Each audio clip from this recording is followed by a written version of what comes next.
Good morning, children. Thank you for logging in. I knew I'd find you here this morning. So I went over your tests over the weekend, and they look good as far as content goes, but there are some changes we have to make as far as your writing. So I made a list of 5 items here that I want you to review, and then there's an assignment you're going to do in the classroom that will give you a chance to practice everything we're going to talk about here in the next 4 minutes.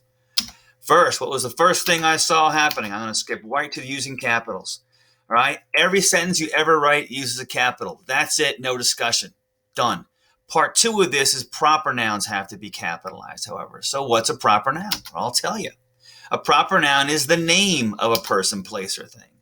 So here we have the picture of a school, lowercase s school, but the name of the school is Portchester Middle School.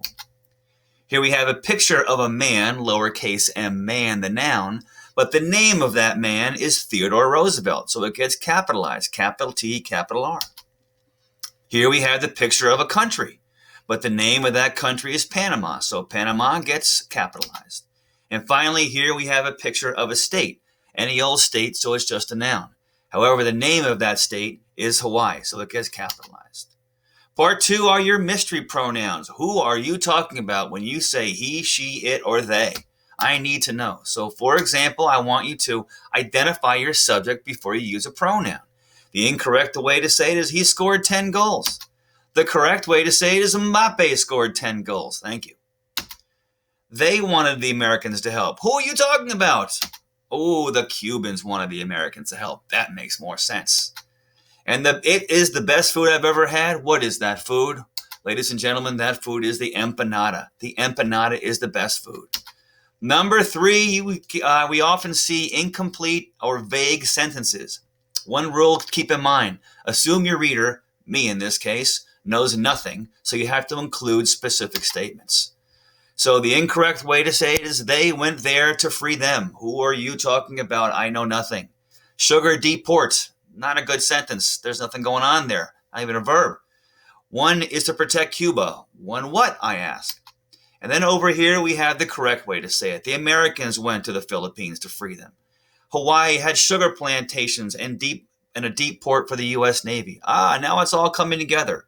And one of America's goals was to protect Cuba. That's what you're talking about. Now I get it. Number 4 is starting sentences with but, and, or because. The rule is, for our purposes, don't do it. When you get older and you're a better reader and a more experienced writer, you'll know that there are ways to use it properly. For our purposes in an 8th grade classroom, however, let's just not do it. And what I'm giving you here is a few examples of why, because I know you're going to ask why. And the why is because these words are what's called conjunctions. They join things together. And so if you only have one idea, but Panama was part of Colombia, that's only one idea. When you fix it, though, Roosevelt wanted the land to dig the canal, but Panama was part of Colombia. That is now 2 ideas. Roosevelt wanting to dig and Panama part of Colombia.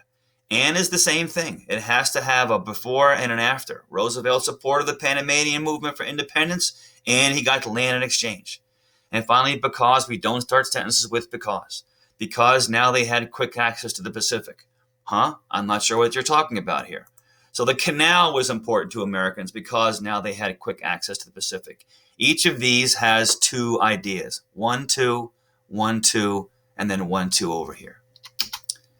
Finally, last, and you know who you are, is you write to me as if you're texting. You're not texting. You're writing in a professional environment, an academic environment. Capitals, periods, and all the words are spelled out completely. Abbreviations, slashes, and weird emoticons are not used. I love them when you text them, but we don't use them in our writing. So thanks for listening, and I hope you now can go to your assignment and figure out what to do. I've also put this presentation up there for you so you can go back and review the rules. Finally, I have an email address. Email me if you have a question, and I'll get back to you as soon as I can because, like you, I'm just sitting at home washing my hands. Take care, guys.